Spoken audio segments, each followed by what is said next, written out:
Esto es Forma, un podcast para reflexionar y repensar el diseño gráfico. En cada episodio, teoría, práctica, procesos, pasado, presente y futuro, dudas, certezas y visiones personales. La idea es buscar otras formas, menos rígidas, discriminatorias y prejuiciosas, más locales, sustentables e interdisciplinarias. Este podcast es una pregunta abierta a quienes hacen, piensan o usan diseño día a día. Soy Sebastián Gaguín y les doy la bienvenida a Forma. En este episodio invitamos a Fer Cosi, diseñadora gráfica recibida de la Universidad de Buenos Aires con un posgrado en diseño tipográfico. Se describe como amante de las letras y desarrolla familias tipográficas para proyectos personales y grandes entidades. Dio clases en la Facultad de Arquitectura, Diseño y Urbanismo de la Universidad de Buenos Aires y actualmente es docente en el Máster de Diseño Tipográfico de la misma universidad. Fue conferencista en eventos de diseño como el Pretrimarchi y su trabajo fue seleccionado por el Type Directors Club. Su tipografía, Bárbara, es parte de la gráfica de este podcast. Invitamos a Fer para reflexionar sobre sus proyectos personales, el mundo tipográfico en la actualidad, el lugar del capricho y la expresión en el diseño y la influencia del feminismo en su trabajo. A continuación, la charla con Fer Cosi. Bienvenida, Fer. Para mí estoy muy contento de que estés acá, abriendo la nueva temporada de Forma. ¿Abro yo? Bueno, es un honor que me hayas tenido en cuenta igual. Pero abrir, cartelera. Bueno, voy a empezar así, con los tapones de punta. Se dice que cuando eras adolescente hacías tags, grafitis, todo cultura urbana de los fines de los 90, 2000. Primero, ¿eso es verdad? Es todo verdad. Es todo verdad. ¿Y hay algo de eso que te llevó a estudiar diseño gráfico? Sí, o sea, para mí las letras las entendía haciendo grafitis, haciendo tags. A mí no me gustaban mucho los bombs, o sea, los que tenían efectos y demás. Era mucho tiempo y no estaba para esa, pero sí tenía amigos que hacían eso, ¿no? Entonces, para mí, mi primer recuerdo de entender, de practicar letras y de experimentar con las formas de letras era eso.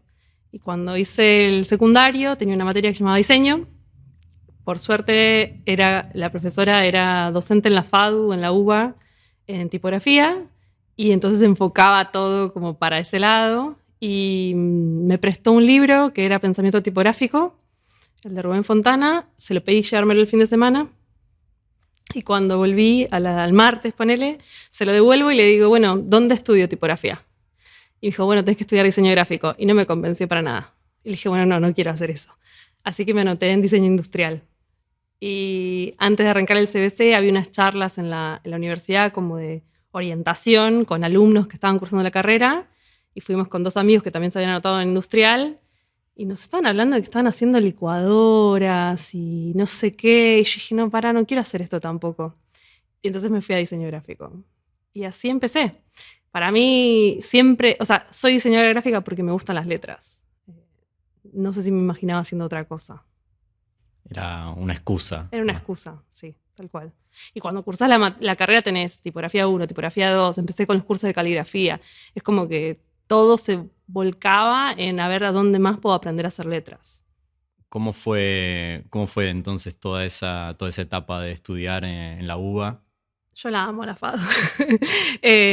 Para mí estudiar en la universidad fue ir viendo qué era lo que quería hacer, independientemente si entendía que era ser diseñadora gráfica.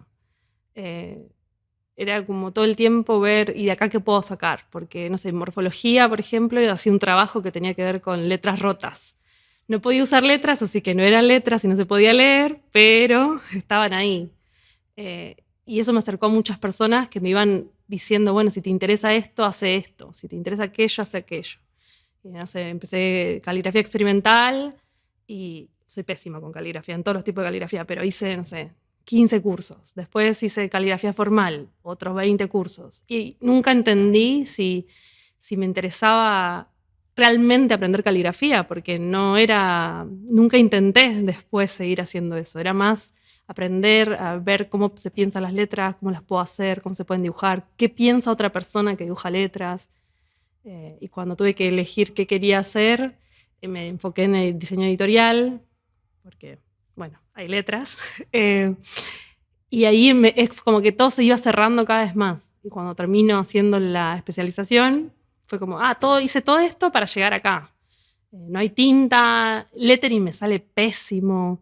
Entonces era como, ahora todo hace sentido porque estoy dibujando y es un sistema, y entonces todo lo que aprendí en sistema también aplica acá, ritmos, ideas, conceptualización, y ya de ahí no paré más. Bueno, me interesa un poco esa experiencia del posgrado, ese posgrado en diseño tipográfico, también en la UBA. ¿Nos puedes contar un poco más de qué trata? Cuando yo lo hice, era una carrera de especialización, no era una maestría como es ahora, y no sabía muy bien qué iba a ir a aprender. Y es más, muchos habían aplicado con intentos de tipografías o con mucha caligrafía. Mi portfolio de aplicación era mis trabajos de diseño editorial, o sea, libros. Y no tenía mucha idea de qué era hacer tipografías. Y tuve los mejores docentes que podía pedir. O sea, el director en ese momento era Rubén Fontana, y nos hablaba mucho de la expresividad de la letra, y lo encaraba todo de una manera mucho más plástica que técnica. Y eso a mí fue como, ok, esto es lo que a mí me gusta, necesito entender cómo pensarlo. Y después tuve a Darío Muafara, que si bien le importaba mucho la técnica, me dejaba hacer más o menos casi cualquier cosa, y me pedía por favor que lo arregle después, ¿no? Era como, esto es un desastre. Y yo le decía, bueno, la semana que viene te prometo que lo traigo bien hecho, pero está más o menos bien. Y entonces ahí la exploración fue aprender a usar un programa, aprender toda la parte técnica de lo que es hacer tipografías, pero sobre todas las cosas, aprender a pensar. Porque la diferencia sustancial es que tipografía yo no sé qué va a escribir la gente con las letras que yo dibujo. Entonces no puedo estar diciendo, uy, qué lindo se ve esto. Y no es una letra, son mínimo 150. Entonces, todo el tiempo es un pensamiento proyectual activo que, no sé, que para mí fue... Después lo apliqué para todo, ¿no? Tardé bastante más en declararme diseñadora de tipografías. Pero esa idea de cómo se piensan las cosas, que no tenés control, y que cuando uno hace branding, o cuando yo hacía branding por lo menos, hacer una marca y hacer un manual de marca, le decís a la gente, bueno, es esto y lo haces así. Después pueden hacer lo que quieran, pero vos intentás que lo hagan de la manera que vos pensaste. Y cuando diseñas tipografía, vos podés ponerle todas las ganas que quieras a unas programaciones, como para que las cosas salgan como vos querés, pero en verdad, una vez que están afuera, son de otra persona y no tengo nada de control sobre eso. Me interesa un poco eso que dijiste de un proceso proyectual dentro de algo tipográfico y de algo que vos dijiste como que intentaba ser más experimental de alguna forma. ¿Cómo son esos dos ejes? Odio decir experimental. A mí lo que me pasa con la tipografía, con las letras, vengo hace ya casi un año implementando que las letras son cosas, ¿no? Las letras son cosas que todos conocemos, no tengo potestad sobre yo sé de letras y vos no. Todos leemos, desde que aprendemos a leer, convivimos con las letras en el mundo. La única diferencia es que yo tengo un conocimiento técnico sobre un programa específico para exportar una fuente, ni siquiera es algo tan genial. Y lo que me pasa con la tipografía es que es todo el tiempo una negociación entre lo que sé que tengo que hacer, una A minúscula, y lo que quiero hacer, que no es hacer una A minúscula. Entonces, toda esa cosa de ir y venir entre lo que yo sé que tengo que dibujar, porque no estoy inventando una letra, estoy contándola distinto, ¿no? Y encontrar qué contar es bastante más difícil, porque si no es solamente una resolución técnica. Entonces, para mí, la idea de que las letras son cosas es que en verdad cuando pienso en cosas y dibujo letras, pero no estoy pensando en letras cuando las dibujo. Estoy intentando contar algo más. Y entonces no sé si es experimental, no me gusta, porque cada vez que alguien dice estoy en un proyecto experimental, después lo mirás y es como, bueno, pará, tampoco tanto. Pero sí es como un experimento constante de hasta dónde podés negociar entre algo conocido y algo que puede ser. Quizás te demora un poquito más en reconocer de qué letra es o qué es lo que estoy queriendo decir, pero en algún punto se leen, las letras son para ser leídas, si no, no tienen sentido. Y es eso, es la negociación constante. El pensamiento proyectual, por ejemplo, dibujas una letra y al toque tenés que dibujar una palabra. Porque una letra linda la hace cualquiera. Porque estás ahí haciendo algo que existe nada más. En cambio, cuando la tenés que poner en palabras, o tenés que armar un sistema, o tenés que abrir los grupos de letras, empezás a ver cómo la cosa no se cuenta. Por ejemplo, nada me parece peor plan que empezar por las letras más lindas del alfabeto. O sea, nunca arranco un proyecto por una A minúscula. No dice nada la A minúscula. Después viene la I y ¿qué haces? Le pones al punto, no tenés nada. Entonces siempre prefiero pensar que no estoy experimentando con las formas, estoy experimentando con qué cuento con la tipografía que estoy dibujando. Bueno, en base a esto de qué cuento, vi que una gran parte de tu trabajo es crear tipografías a partir de tu mundo muy personal, ¿no? Como mencionas mucho la influencia que tiene la música, la cultura pop. Britney, no lo van a poder ver, pero Fer tiene una remera de Britney Spears. Toda la cultura pop de los 90, o actual también. ¿Por qué es importante que estos proyectos tengan ese algo de vos? Para mí todos los proyectos que alguien hace algo creativo y que va a insertar en el mundo, bueno, ni siquiera es creativo, cualquier cosa que hagas para que viva en el mundo tiene algún pedazo de vos. Y deberíamos intentar todo el tiempo forzar que tenga más de nosotros. No quiero decir una marca de autor, ¿eh? Hablo de la personalidad de la persona que la está haciendo. No da lo mismo que yo lo haga que lo haga otra persona. No da lo mismo. O sea, podemos llegar a un resultado similar, pero no es la misma experiencia, no es el mismo interés, no es la misma visión de mundo. Entonces, a mí no me preocupa resolver un proyecto. A mí me preocupa ver qué tengo para decir. Entonces, estoy todo el tiempo buscando de mi vida, porque es la que más conozco, autorreferencial, diario íntimo, pero es lo que me rodea, es lo que me interesa, son mis gustos. Lo que no me gusta, tengo clarísimo lo que no me gusta. Entonces, se me hace medio difícil separar eso y decir, bueno, voy a crear algo y olvidarme de quién soy. Incluso los proyectos que son a medida para un cliente, bueno, si me eligen a mí para hacerlo, ¿qué puedo aportar yo que no sea, de nuevo, una marca de autor, pero de lo que me están diciendo que tengo que hacer, qué vuelta le puedo dar que sea mía, ¿no?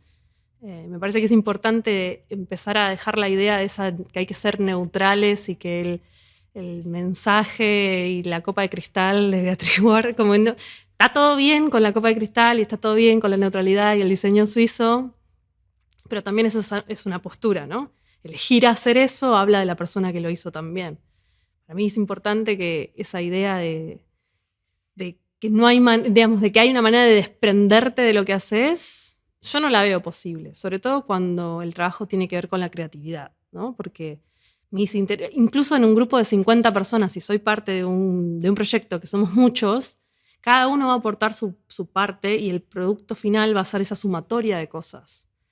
Y me parece que hay que ser más consciente y no inocente al respecto y activamente intentar empujar que los intereses de uno como se cuelen en los proyectos, ¿no? Dejar esa idea de que no tenemos nada para decir y que hay que decir lo que dice, ¿no? Lingüísticamente. No sé, elegir un color o no ya es una decisión. Elegir hacer una cosa o no, también. Trabajar con gente o no trabajar con esa gente, también. Entonces, todo me parece que es una sumatoria de cosas de la vida personal de la gente, ¿no? De los diseñadores. ¿Qué diferencia hay entre esto que decías de una identidad propia, una marca de estilo, a una marca de autor, un diseño de autor? Es que para mí el diseño de autor implica que la gente elige trabajar conmigo, por ejemplo, ¿no? Como que eligen trabajar conmigo no tienen por qué salir a decir esto lo hizo Fer. Pero sí que mi proceso o el cómo miro las cosas o cómo puedo aportarle desde el concepto es particular. Eso no implica que entonces vas a todas mis A minúsculas y son las mismas, o que entonces siempre voy a resolver todas como grotescas, porque a mí me gustan las... No tiene nada que ver. Me parece que no pasa por ahí, pasa por la habilidad de meterse en un proyecto que quizás no lo elegiría hacer si alguien no me lo pide, y decir, bueno, ¿qué hago con esto que me están pidiendo que haga? ¿No? Y ni alejarme y decir como, bueno, me están pidiendo que haga algo y yo no lo voy a hacer, pero no, que nadie se entere. O el contrario, decir como, bueno, es mío y a mí me pidieron, no sé, me pidieron que haga helvética, pero entonces voy a hacerle 30 vueltas, ni una cosa ni la otra, ¿no?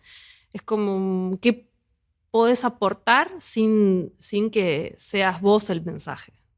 Me interesa hablar también del lugar de el capricho, lo subjetivo, lo que podríamos llamar tal vez no racional en el diseño o en lo tipográfico en particular que vos trabajás. Yo siento que soy 90% capricho.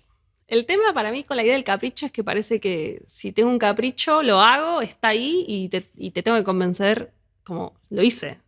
Y yo digo que funciona. Y para mí todo lo contrario, el capricho requiere un montón más de trabajo.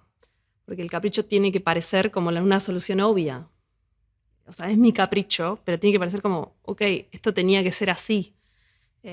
Requiere un montón más de trabajo, porque de verdad es que hay que convencer a la otra persona. Si la otra persona no está convencida o lo ve como un capricho, para mí lo hice mal. Si se notan los caprichos. Que se noten, pero, o sea, que si estás mirando decís como, esto no sé. Me parece que, no, que puede pasar y está bien y es divertido encontrarle los guiños y los caprichos a los proyectos. Pero, como te contaba antes, cuando estaba en la carrera, yo le caía los sábados a la mañana a Darío y le mostraba y era como, ¿qué es esto? ¿Qué hacemos con esto? Y como, no, pero dame una semana más. Y entonces lo que había arreglado para la siguiente semana rompía 3 cosas más. Y nunca me dijo, dejad, frenate acá y empezá de cero. Me dijo, bueno, tenés que laburarlo más porque se cae a pedazos. Y eso para mí me quedó, es como no trabajar desde el capricho como algo mágico. Es como la idea del talento. Mi talento es trabajar un montón, porque es la única manera de sacar las cosas adelante sin que sean una catarata de caprichos que las hago porque a mí me gustan o las hago porque quiero. No sé si funciona así. No tiene mucho sentido porque, no sé, me parece como que es perder la idea de que estemos haciendo cosas que no son nuestras. Si no, para eso hago las cosas, las dejo en mi computadora y las uso yo nada más. Entonces, si quiero trabajar con un capricho, me parece que está buenísimo trabajar desde el capricho. Porque a veces el capricho es básicamente conectar 2 ideas que parecen medio bizarras, intentar que funcionen. El tema está en enfocarse en intentar que funcionen y no decir como, bueno, ya está, ya lo hice y a mí me gusta. Como, ¿qué es a mí me gusta? No, es la misma validación. Tengo el capricho, lo hago y yo digo que está bien. No tiene ningún sentido. En cambio, cuando alguien más te dice, esto está interesante, creo que nunca nadie me dijo esto está bien, esto está interesante, entendés que no es solamente un capricho, que tuviste una idea y que la pudiste madurar para que no sea lo voy a hacer así. Y entonces hay una contradicción entre esa funcionalidad y la expresividad que puede tener ese trabajo. Sí, para mí es clave, para mí, en la idea de diseñar tipografías, las tipografías viven en textos. Esto de que la división es tipografía display y tipografía para texto. Todas escriben texto. Si no, no funciona, o sea, salvo que tengas algunas que sean capitulares o que sean de pictogramas. Las que tienen letras sirven para escribir. Entonces, la funcionalidad es que escriban palabras. El punto para mí está en qué tan fáciles son de leer, ¿no? A mí me gusta mucho que te cueste un poquito. No pasa nada si te cuesta un poquito. No las hace imposibles, las hace un poco menos legibles. Y está bien. Porque una vez que... hay una frase de Susana Lico que me gusta mucho que habla de que la legibilidad es un proceso dinámico y que cuanto más lees algo, más fácil te resulta leerlo. Entonces yo te puedo mostrar un proyecto que experimento rompiendo algunas tradiciones de algunas letras y capaz que me decís, no leo nada. Y es como, bueno, dale, quédatelo ahí. Y capaz que 2 horas después me decís, en la 4ª página dice Sex Pistols, ¿no? Sí. Bien. Y es aprender a leer de nuevo. Es como la sensación de aprender a leer, ¿no? A mí me pasa que la mayoría del tiempo no sé a dónde estoy yendo, pero sí sé lo que estoy haciendo. No sé cómo va a terminar eso. Y eso me parece que es la parte experimental, ¿no? Como la idea de que no sé cuál es el resultado final o a dónde va a terminar. Porque no es el fin al que le estoy apuntando, la finalidad, ¿no? La función. La función es tipografía y va a escribir palabras. ¿Cómo llego ahí? No sé. Viendo que no se rompa todo el camino, ¿no?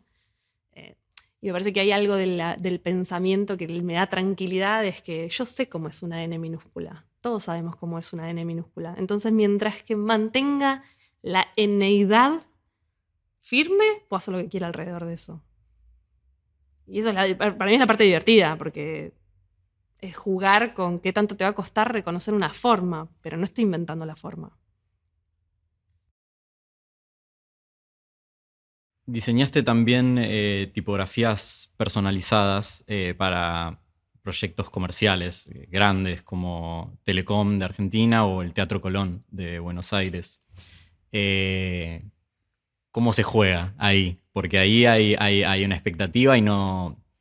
¿Cómo se juega la incertidumbre esta que estás hablando y que decís, yo no sé cómo va a terminar? Ahí me pasa que siempre trabajé con agencias de diseño en el medio, con estudios de diseño que tenían bastante más claro a dónde querían llevar el proyecto de identidad general, ¿no?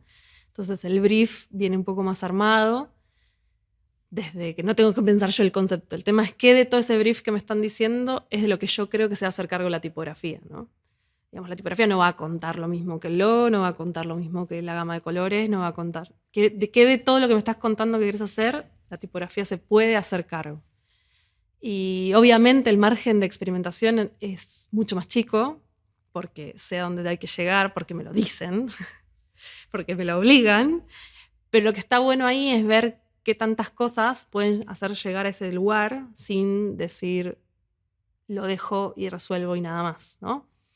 Qué tantas particularidades pueden charlarse. Digo, un sistema no deja de ser una suma de partes, la tipografía no deja de ser una suma de partes.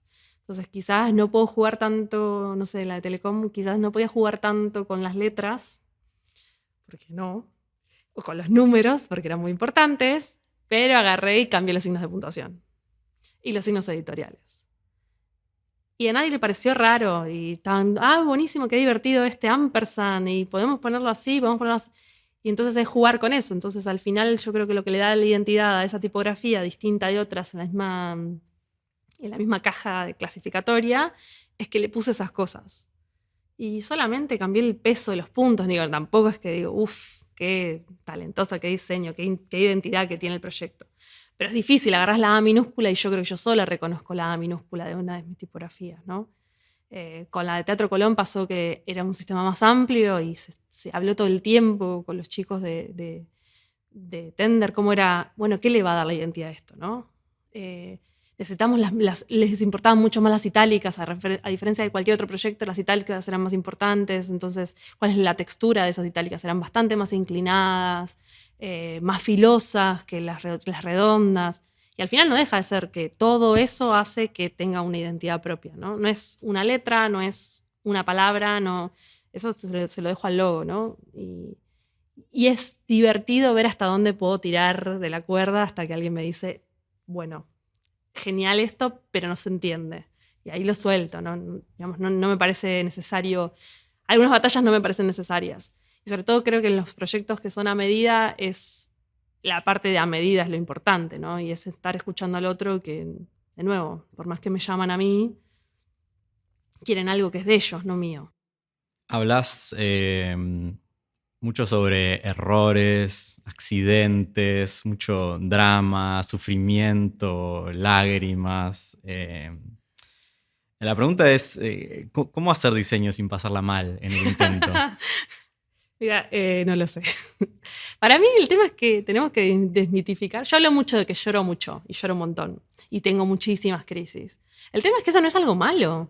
Es que me importa lo que estoy haciendo. O sea, vine acá antes de grabar nerviosa, me bajé en Chacarita, caminé un montón diciendo, bueno, no sé qué voy a decir, que tendría que haber preparado algo. Me parece que los nervios, en mi caso, por lo menos funcionan de motor. Es algo que me importa, ¿no? Mi proceso creativo tiene un montón de crisis. Algunas son chiquititas, otras son 3 días de llanto de ¿para qué estoy haciendo esto? Pero es parte de cuestionarse lo que uno está haciendo. Yo no quiero hacer cosas y sentirme completamente cómoda y decir como lo que estoy haciendo la va a romper. Esto es genial, esto es buenísimo. Me parece quién soy, primero quién soy y segundo qué gracia tendría. Entonces, no sé, yo desdramatizo el drama con el que vivo mis proyectos. Me encanta, o sea, soy dramática cuando tengo que dar una charla, la paso mal. La paso bien, pero la paso mal, me preocupo. Y me parece que es eso, parte de la intención de querer hacer las cosas bien o de querer hacer algo. y que ese algo tiene un pedazo de mí, se está llevando un pedazo de mí, entonces me parece lógico vivirlo como si me estuvieran arrancando un pedazo e intentando ponérselo al proyecto y no sale y me pongo mal. Pero nunca lo viví como algo que me impida, ¿no? Nunca es paralizante, es como lloro, una lloradita y a seguir, y es como, bueno, y ahora la segunda vuelta me tiene que salir mejor, o me tiene que acercar a lo que quiero hacer. Me parece que hay una manera de... Es como pensar que es éxito, ¿no? Es rarísimo pensar que uno hace algo y lo hace bien. No sé cómo se hacen bien las cosas. O sea, el proceso creativo, el proceso de exploración, hay mucho más error que aprendés a los ponchazos que lo aprendés porque lo hiciste bien de una. Y dibujo algo y me parece genial, y cuando voy creciendo miro lo primero que dibujé y estaba genial, y es como, che, esto no está para nada genial. O sea, no tiene nada que ver. Y eso puede ser una microcrisis, porque en verdad me gustaba eso que había dibujado, pero no pasa nada. O sea, para mí el tema es que no pasa nada con sufrir. El tema es qué pensamos que es sufrir. Yo vivo sufriendo, pero de una manera siento que es la demostración de que me importa, de que no me da igual. Y eso no me duele, no me pesa. Y si parte de mi proceso es la crisis, como parte del proceso. En algún momento voy a tener una crisis. No sé cuándo, ese es el punto. Esa es la parte que me gustaría planificar un poquito mejor. No sé cuándo, pero va a venir, yo sé que va a venir. Y el tema es cómo salgo de ahí. Y entonces, en ese sentido, ¿cómo es tu proceso de trabajo? Tengo una idea, la dibujo, está horrible, pienso que no sirve, la dibujo de vuelta, sigo pensando que no sirve, intento convencer a alguien de que tengo una idea, le mando a alguna amiga o algún amigo como, mirá, probablemente me diga, ¿estás segura de esto? O tengo algunos que son un poco más buenos y me dicen como, hay algo, sí, puede ser. No me dicen que no. Y la sigo trabajando hasta que la idea se cuenta sola, donde yo ya no estoy contando qué es lo que quiero hacer. También me pasa mucho que pienso que dibujar una letra linda no me sirve de nada, jamás. Entonces, soy muy ansiosa de que si tengo una idea tengo que poder dibujar, no sé, todas las minúsculas, o todas las mayúsculas, o todos los números. La que me haya dado la idea, el set completo, ¿no? Para probar rápidamente si de verdad es una idea o era solamente una letra, o era solamente un puntapié de algo, ¿no? Y tengo proyectos que han salido en un mes, y tengo proyectos que llevan 4 años y aún no sé si se cuenta lo que yo quería contar. Entonces están ahí estancados, digamos, en proceso constante de cambiar cosas hasta que siento que de verdad es lo que yo quería decir. Tengo la libertad de que cuando trabajo para mis proyectos soy mi propia jefa, mi propia productora, mi propia redes sociales, manager, todo. Entonces, si a mí no me convence, nadie me va a estar diciendo, pero dijiste que lo ibas a publicar en noviembre. Bueno, no pasa nada, es diciembre y no salió. Bueno, ya fue, no pasa nada. Nada, no, digamos, no cambian nada más que cuando algo sale, sí quiero que yo estar orgullosa. No pueden estar perfecto, pero yo siento que hice algo. Y ahí está lista para salir. ¿Pero tenés una metodología de trabajo? No. No, creo que no. No sé, porque todos los proyectos para mí, hay veces que si la idea ya de entrada, por ejemplo, si ya de entrada son 2 variables, muchas veces dibujo a la par.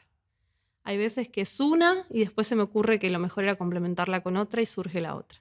O a veces es una sola y le doy muchas vueltas a ver cuál es el peso, qué sé yo, pero estoy mucho más indecisa en los márgenes, ¿no? Como hasta dónde va a llegar la cosa.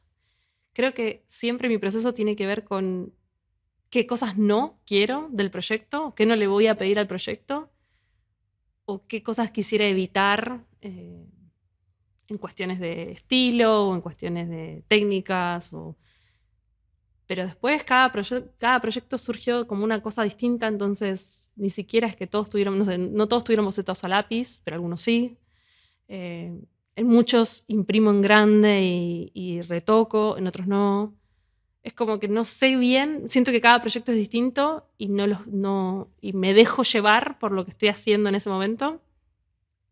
Y no tengo una metodología de trabajo que digo, bueno, arranco acá, sigo acá, voy para allá.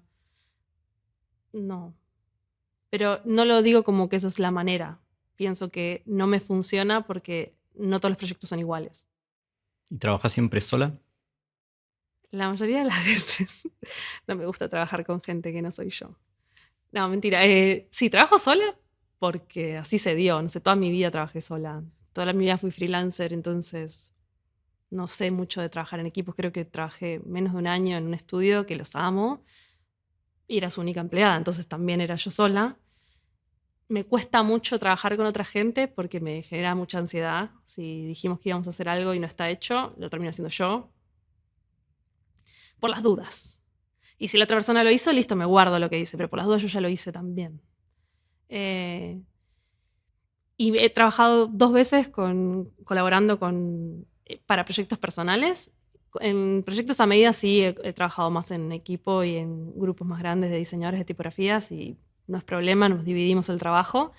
Es una negociación constante entre mis métodos, mis modos más que mis métodos, mis modos y los de otros, que capaz que son más metódicos en esto. Hay que hacer así, después así, después así. Y yo estoy como, bueno, hice un poquito acá, ya también. Hoy, ¿qué hice? Hice esto, hice aquello y no sé qué hice, ¿no?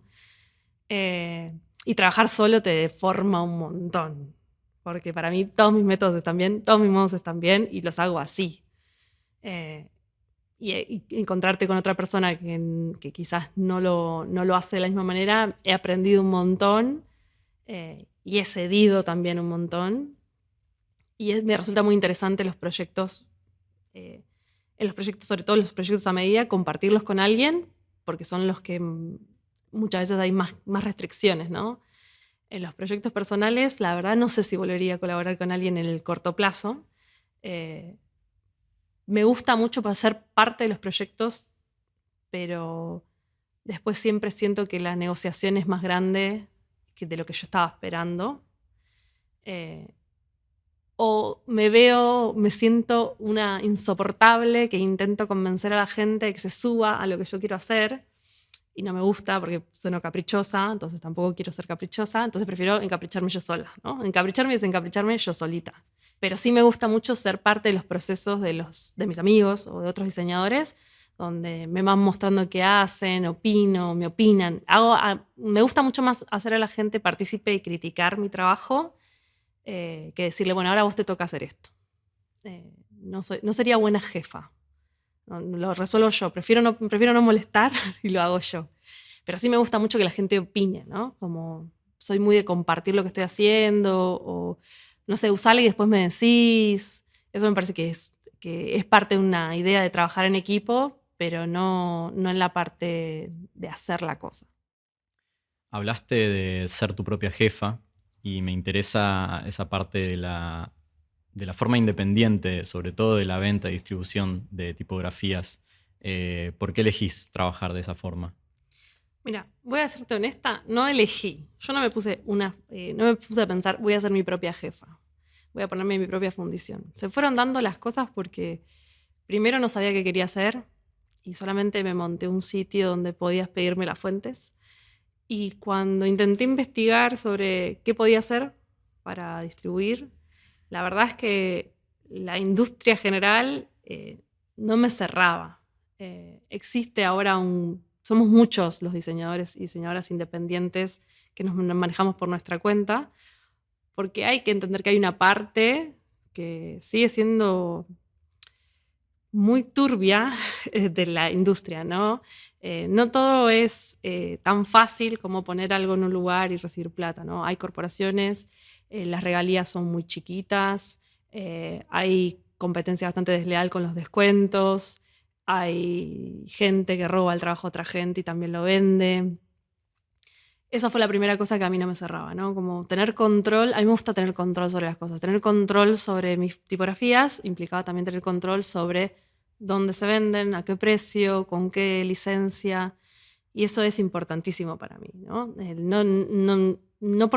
No porque haya que hacerlo, pero yo necesitaba entender qué era un acuerdo de licencia, por ejemplo, y qué implicaba, qué tipos de licencia, cómo escalonar, ¿no? Hay toda una vieja escuela del diseño de tipografía y de la comercialización de tipografía que para mí ya no tiene validez, ¿no? Es como muy distinta cómo podés licenciar una tipografía en un lugar que en otro. la escalonada de precios, qué incluye y qué no incluye. Y a mí cada vez se me hacía más raro, ¿no? Entonces, si no estoy de acuerdo, no me voy a subir a eso. Entonces decidí que me tenía que sentar a ir moldeando lo que es mi licencia, mi escalonado de precios, y en eso estábamos muchos. Entonces era fácil no sentir que yo estaba haciendo algo innovador o que tenía que descubrir cómo se hacía, sino que somos muchos diseñadores independientes haciendo eso. Creo que tiene que ver mucho con cómo pararse ideológicamente ante la cosa, ¿no? Vender en MyFonts o vender por tu cuenta no es lo mismo desde muchos aspectos. Y por lo menos no quiero ser inocente y decir como, bueno, mientras que yo cobre, mientras que haya plata de licencias, mientras que se venda algo, a mí no me importa si no vendo. Bueno, sí me importa, ¿no? Porque de eso vivo, pero prefiero vender acorde a mis ideales o a mis ideas de cómo se deberían ser las cosas que a como de la industria decía que tenía que ser. Por suerte, hay un gran movimiento de gente que está cambiando el pensamiento en torno a la comercialización de tipografías. Es un montón de trabajo, ¿no? No es solamente, bueno, me siento y digo, este es el valor de mi tipografía, este es el costo y el precio, ya está, y listo, y se acabó.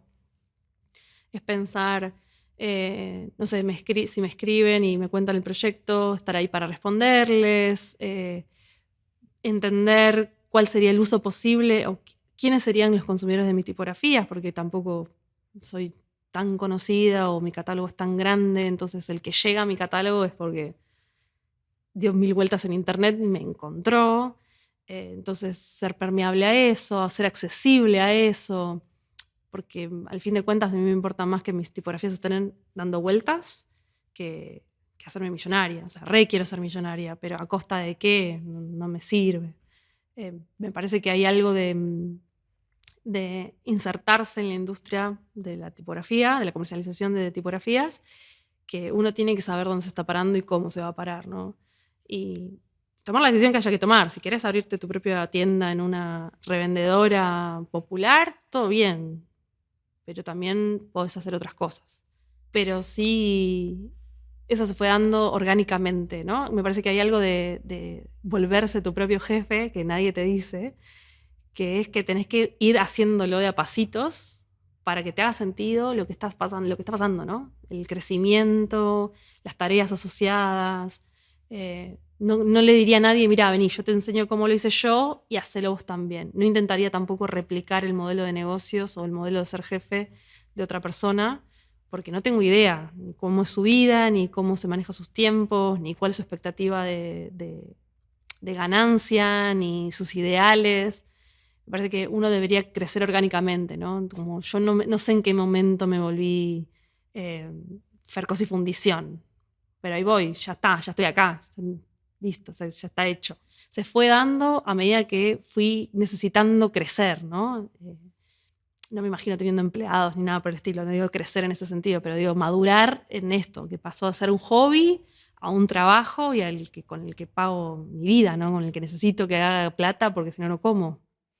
Me interesa ese tema, porque me pregunto cómo se hace para que ese modelo sea sustentable tanto para vos, pero también como accesible a usuarias y usuarios en países de menos recursos como por ejemplo Argentina, donde mucha gente no puede pagar una licencia de una tipografía. Para mí, yo necesito vivir. Ni siquiera quiero una casa lujosa, ni champán toda la noche, ni nada, pero necesito pagar la luz, el gas, internet.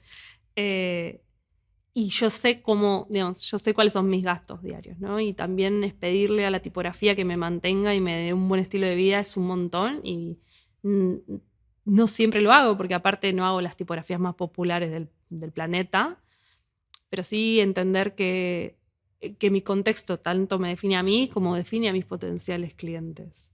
Entonces, ser accesible, escalar las licencias. Si alguien me escribe un mail en Argentina y me dice, che, Fer, lo necesito, se puede pagar en pesos, lo hacemos por, no sé, no las donás, probablemente pase. Y lo mismo pasa con otros países, sobre todo de Latinoamérica, ¿no? me parece que es importante saber que detrás de las tipografías hay personas. En la mayoría de los casos somos personas, 1 o 2 personas por fundición, y que no somos ajenos a lo que pasa en el mundo. Entonces, si bien parece una transacción de negocio donde no nos vemos ni las caras, sí puede haber una cuestión más humana. A mí me pasa que cada vez que me aprieta la economía hogareña, no se lo pido a las tipografías retail.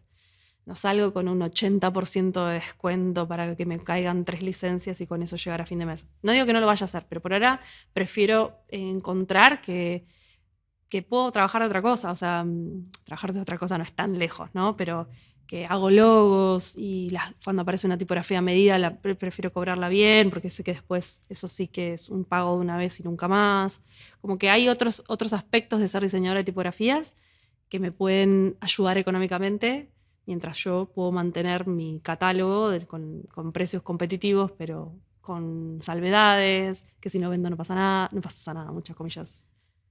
Bueno, algo que quiero implementar en mi sitio, que es medio difícil todavía, que es algo que me explicaron que pasa cuando compras videojuegos, por ejemplo, que es que el precio es diferenciado por país. O sea, con la IP, el resultado que te sale no es el cambio del dólar a la moneda y nada más, ¿no? Es como como un tarifario, depende del país, es el porcentaje del precio que pagas, ¿no? Es muy difícil de aplicar, pero me parece que deberíamos virar a eso, ¿no? Como no todos tenemos el mismo poder adquisitivo, no todas las economías son iguales, entonces no sería regalarle el trabajo a nadie, sino estar entendiendo las necesidades de los distintos países, ¿no? Hay algo que me pasa mucho con ahora que estamos todos en la educación online, algo que veo mucho en lo que, por lo menos en lo que son espacios de aprendizaje de diseño de tipografía, es las becas.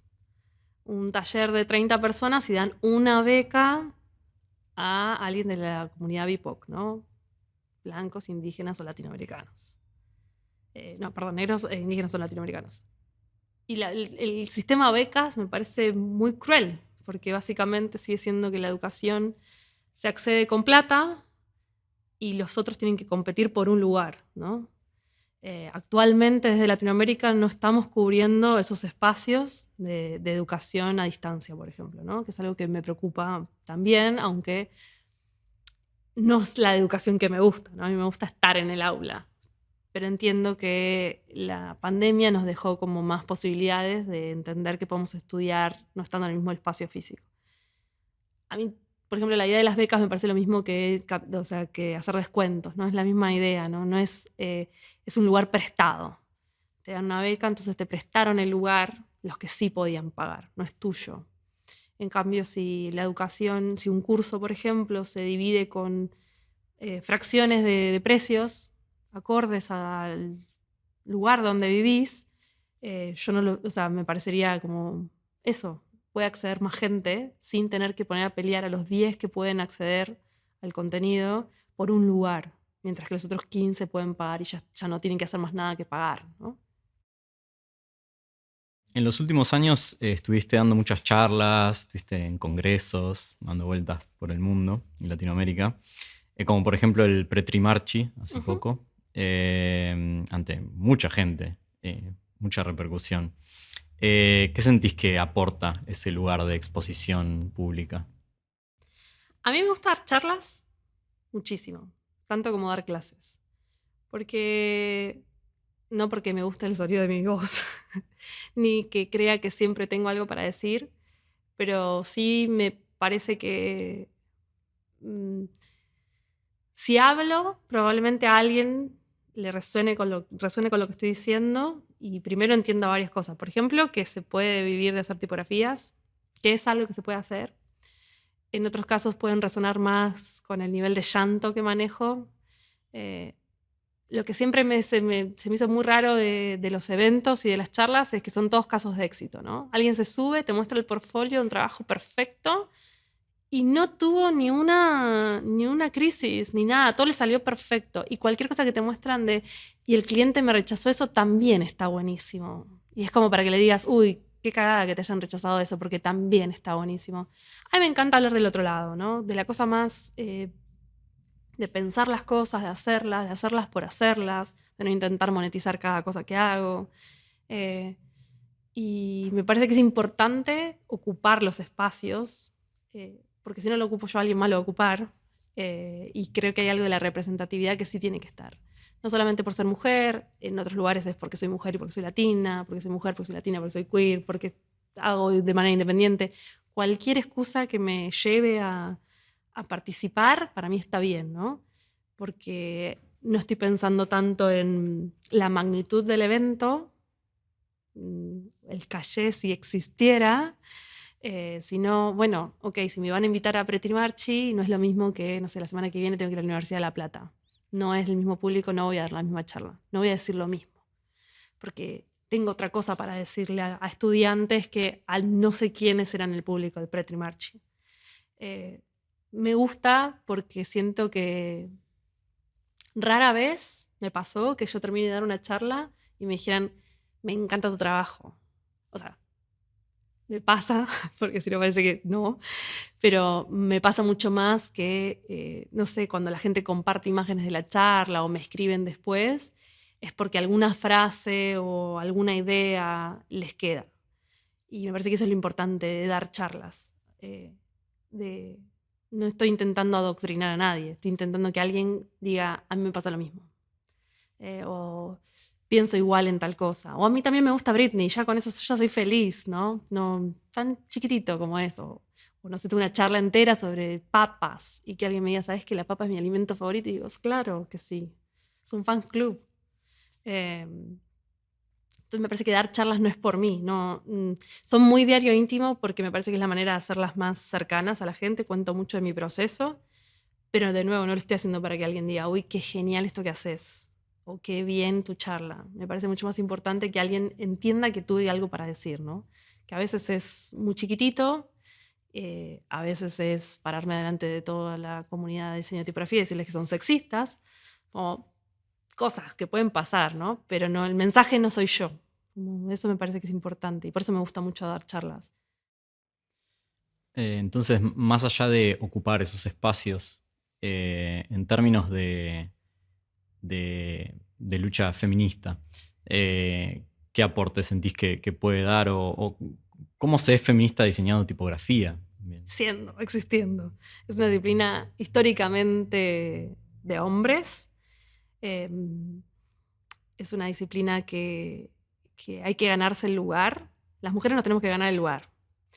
Y sobre todo si no haces lo que es esperado para una diseñadora de tipografías mujer, que es que hagas scripts y rulitos, que escribas love me.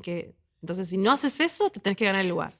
Y tenés que ser mejor que el resto, y tenés que hacerlo mejor que el resto todo el tiempo. Y el resultado no se puede parecer a nada, mientras que a los diseñadores hombres no se les exige nada. Un diseñador hombre termina una fuente, la publica diciendo esto es lo mejor que hice en mi vida y hay 5 aplaudiéndolo. Y a las mujeres es como, pero se parece a otra cosa. Ay, pero el espaciado no está tan genial. Es como, ¿y cuál es? Y eso también es mover un poco no sé si las cosas están terminadas, pero las voy a mostrar igual, las voy a hacer igual, porque suma más estar que esperar a lo perfecto para estar, ¿no? En la disciplina hay muchísima idea asociada a ideas machistas, ¿no? Como decir que una tipografía es femenina. Nadie dice que una tipografía es masculina. Nadie está diciendo DIN es masculina y SAF es femenina. SAF es femenina, pero DIN no es masculina. Esas cosas calan tan profundo que nadie se da cuenta que cuando, no sé, cuando te piden un brief para hacer una tipografía a medida y te dicen, no, estoy buscando una tipografía sutil, delicada, femenina. Y yo ahí, crisis, muerte, destrucción. ¿Qué me querés decir con femenina? ¿Qué implica? Y eso está súper calado. Las promociones, hace varios años se frenó, entre el año pasado y este volvieron a aparecer promociones de venta de tipografías donde se ve el cuerpo de la mujer. Casi siempre semidesnuda y los hombres cuando aparecen en las promociones están haciendo algo. Un deporte, tocando la guitarra, mirando al cielo, haciendo, vestidos, con poleras si hace falta. Pero las mujeres no, ¿no? Y ponerle nombre de mujer a las tipografías porque son delicadas. O sea, si tiene nombre de mujer, hay un párrafo que describe las curvas de esa tipografía y siempre termina en que es sofisticada, delicada, dulce, amable. No entiendo bien por qué es eso, pero es lo que pasa, ¿no? Entonces, ser diseñadora de tipografías y tener algo para decir ya es un acto feminista, ¿no? Sobre todo si lo que tenés para decir no es, mira qué linda mi cursiva que hice, ¿no? Mi última script es ideal para tarjetas de casamiento. Si no es eso, ya es un problema. Eh, y creo que eso es esto de ocupar espacios, ¿no? Me parece que vivir una vida feminista es estar todo el tiempo, primero aclarándolo con actos, ¿no? Esa es mi idea de vida, ese es mi modo de vida. Que entender que no ser feminista no entra en mis posibilidades, ¿no? Elegir vivir de otra manera no entra en mi rango de acción, de participar en cosas, de hacer cosas, de mover la cosa, tiene que ver con ese ideal. Durante muchos años colaboraste con la Bienal Tipos Latinos y a la vez, desde hace mucho tiempo se viene hablando de un gran nivel de diseño tipográfico, tanto en Argentina como en América Latina en general. ¿Compartís esa visión o por qué crees que pasa? 10 años de tipos latinos estuve ahí, firme. Yo creo que no sé por qué nos sorprende que haya de gran nivel, porque hay mucha gente haciendo y hacen con pasión y con... Lo que no tenemos es escuela de diseño latinoamericano, ¿no? Bueno, se habla en tipografía, se habla de la escuela suiza, se habla de la escuela francesa, de la holandesa, porque tienen más años haciendo las cosas. Ahora, eso no implica que las hagan mejor, solamente que tienen más años. En Argentina hace muchos años que hay producción tipográfica. En México lo mismo, en Brasil lo mismo. Entonces es esperable que el nivel crezca porque hay más gente haciéndolo, porque hay más conocimiento al respecto, porque hay más interés en hacerlo también, porque se sabe ahora que se puede hacer, ¿no? Al principio no era tanta gente haciendo porque no sé cuántos sabían que podían hacerlo. Y los gastos y la educación asociada a eso eran bastante más restrictivos. Ahora la verdad es que sí, a base de tutoriales puedes hacer una fuente si querés. No hace falta que vayas a una universidad en otro país para que pase. Sí creo que durante muchos años nos comimos el discurso de que había un estilo tipográfico latinoamericano que no entiendo bien, o no me llamaron y me dieron cómo era que había que hacerlo, ¿no? Me parece que lo que tiene Latinoamérica es una manera muy particular de ver las cosas, que por nuestro contexto social, por nuestros contextos culturales y por la historia. Somos un mestizaje completamente absurdo de cosas, ¿no? Conviven cosas que vienen de lugares distintos y las hacemos convivir en el mismo lugar, tiempo, espacio, y está todo bien, y hay gente que come pasta con milanesa y nadie le dice nada, y está todo bien, ¿no? Con eso. Y esa misma idea de que todo se puede combinar y no pasa nada, y nadie sufre, lo mismo pasa en tipografía, ¿no? Durante un buen rato se esperaba, y creo que nos comimos el discurso también como latinoamericanos, que el diseño latinoamericano de tipografías tenía que lucir autóctono. Tenía que lucir como hecho a mano, y no hecho a mano como de artesanía, todo tajeado, todo, y muy preocupado por los diacríticos de lenguas originarias, ¿no? Si no hacías eso, no eras diseñador, o sea, no estabas entre la elite del diseño de tipografía latinoamericano. Yo no entré mucho en esa, pero me pasa que no puede ser la única manera que tengamos de existir. A mí me gusta todo el tiempo decir que soy latinoamericana. Todo el tiempo. Cada vez que alguien me pregunta es porque soy latinoamericana. No me interesa aprender a hablar tan bien inglés. Si quiero que se me note que yo estoy haciendo el esfuerzo de comunicarme en otro idioma.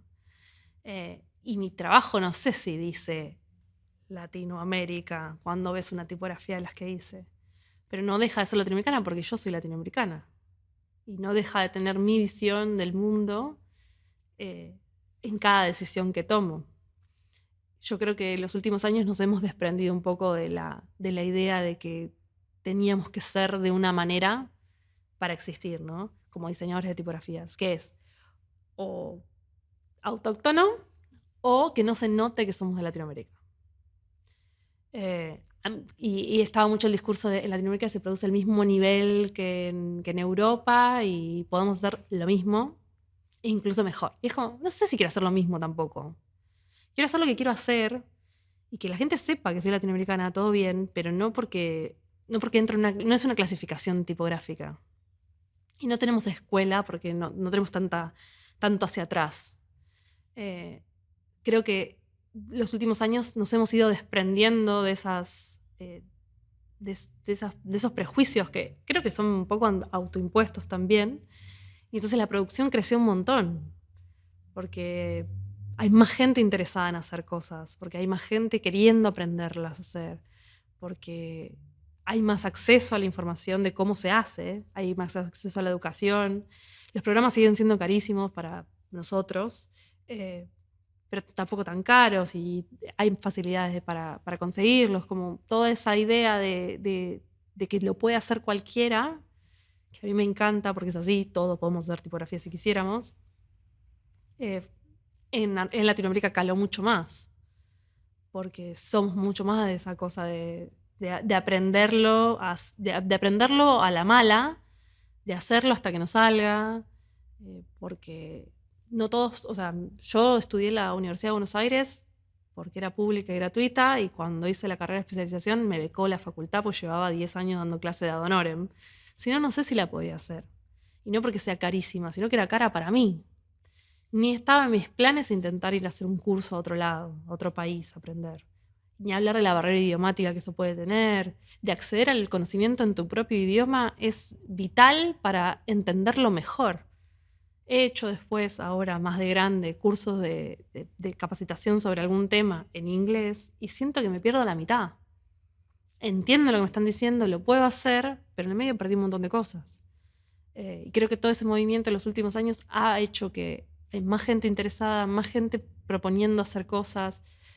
No le miré los archivos de Glyphs como para saber si lo hacen bien, si están prolijos, pero sí creo que el mayor nivel quiere decir, por lo menos en mi caso, creo que Latinoamérica tiene mucho mejor nivel porque se ha desprendido del intentar hacer lo que se supone que había que hacer, ¿no? Entonces hay más variedad, hay más gente pensando cómo hacer cosas, proponiendo cosas distintas, ya no preocupados en ser latinos o no ser latinos, ¿no? Como, no importa.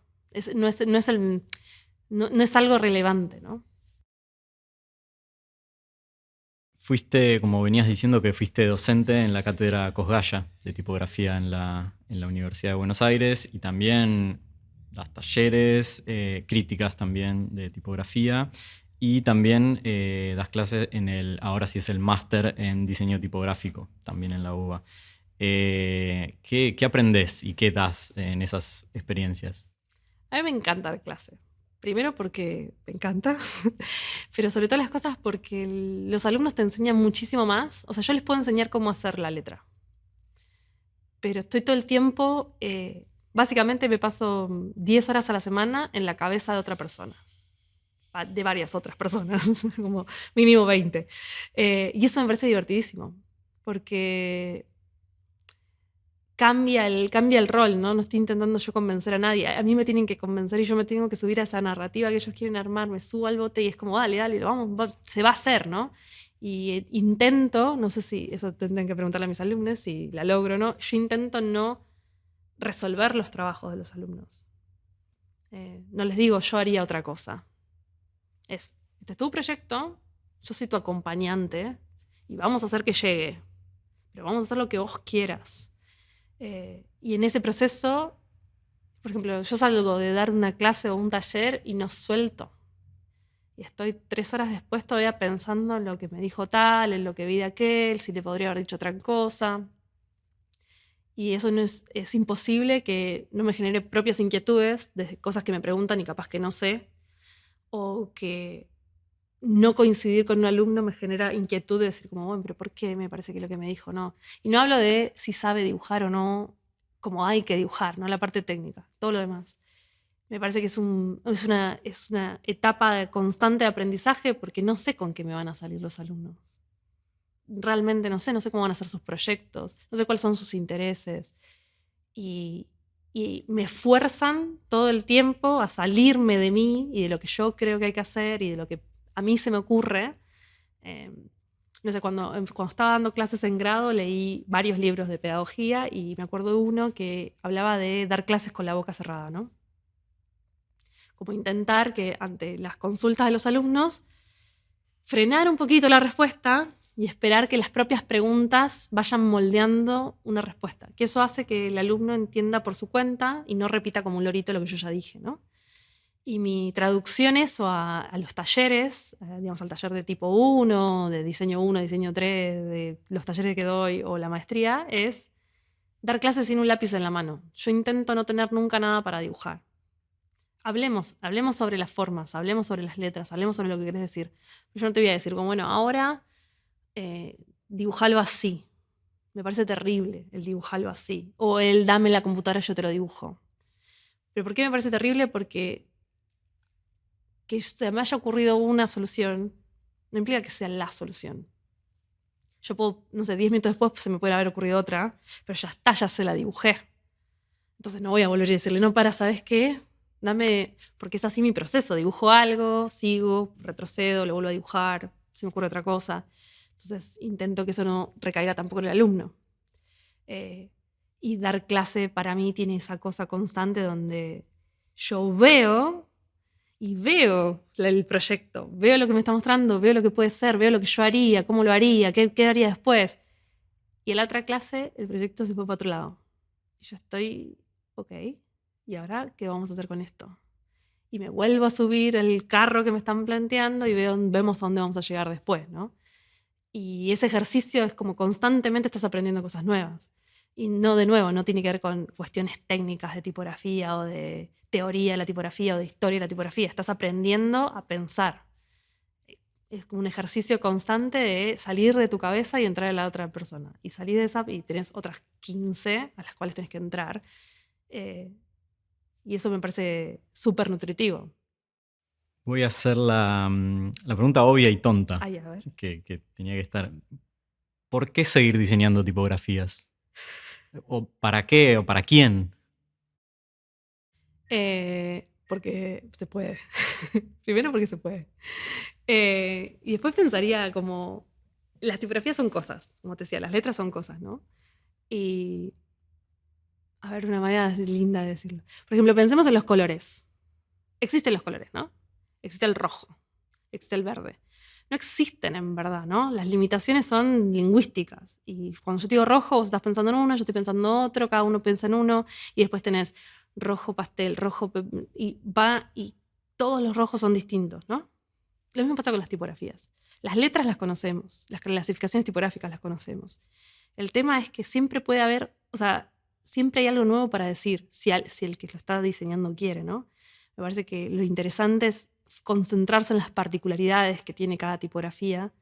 Y eso, no, de nuevo, no quiere decir que todos los signos sean rarísimos, ¿no?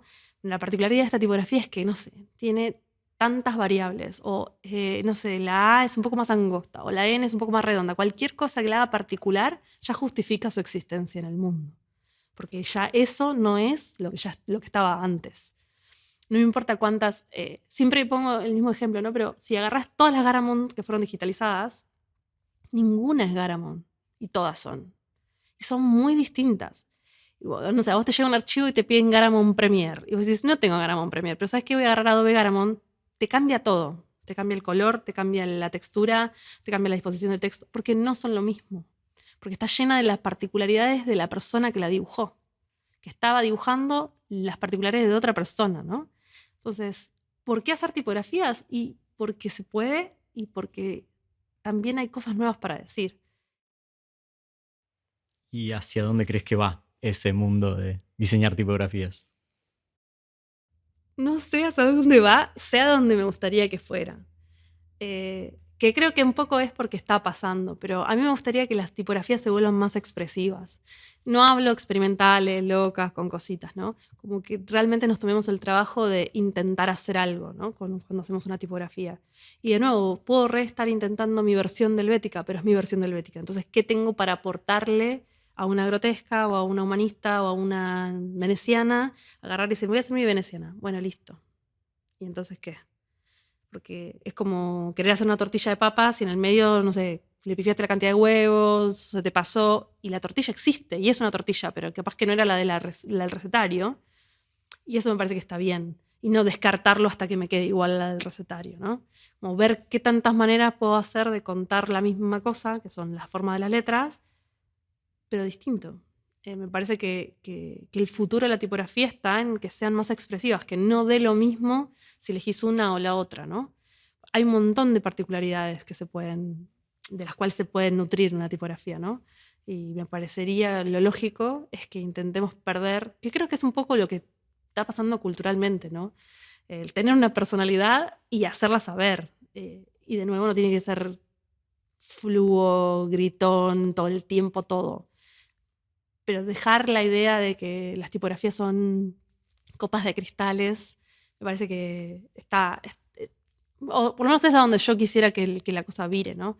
Que cuando alguien se sienta a hacer una tipografía tenga algo para aportar. ¿En qué estás trabajando hoy en día? Estoy rompiendo la idea de la legibilidad. Vengo hace ya un tiempo intentando explorar qué es la cosa que define a la letra, ¿no? A la letra en su estado más singular. Entonces, las exploraciones que estoy haciendo actualmente son como, tengo una N y sé cómo es la N, ahora cómo puedo hacer que no sea una N y aún así sea una N, ¿no? Ya lo vas a ver, te lo puedo mostrar ahora cuando cortemos. Pero me interesa mucho esta idea de pensar que todo es para leer, porque son letras. Entonces, ¿cuánto puedo tirar de la cuerda en que te va a costar, pero lo vas a leer? O sea, no plantear que la legibilidad es algo que está dado, sino como es eso, es una cuestión de costumbre, es una negociación, ¿no? Hay algo por ejemplo, no me preocupa tanto si el proyecto queda lindo, ¿no? Como hay una frase de Emerson que dice como el secreto de la fealdad no es no es como lo ruidoso, sino que no es ser interesante. Entonces estoy intentando ver qué es ser interesante cuando trabajamos con formas de letras que ya son, ¿no? Bien, suena interesante. Vamos a ver. ¿Hay algo que te haya quedado en el tintero, algo que querías decir con muchas ganas, algo que venías pensando, algo que se te ocurrió durante la charla? No sé, siento que venía pensando muchas cosas que quería decir. Ahora no sé si las dije y no sé si me las acuerdo. Pero hay algo que el otro día estaba terminando de leer un libro que es de Camus, que se llama Crear peligrosamente o algo así, que es una transcripción de un discurso que él dio.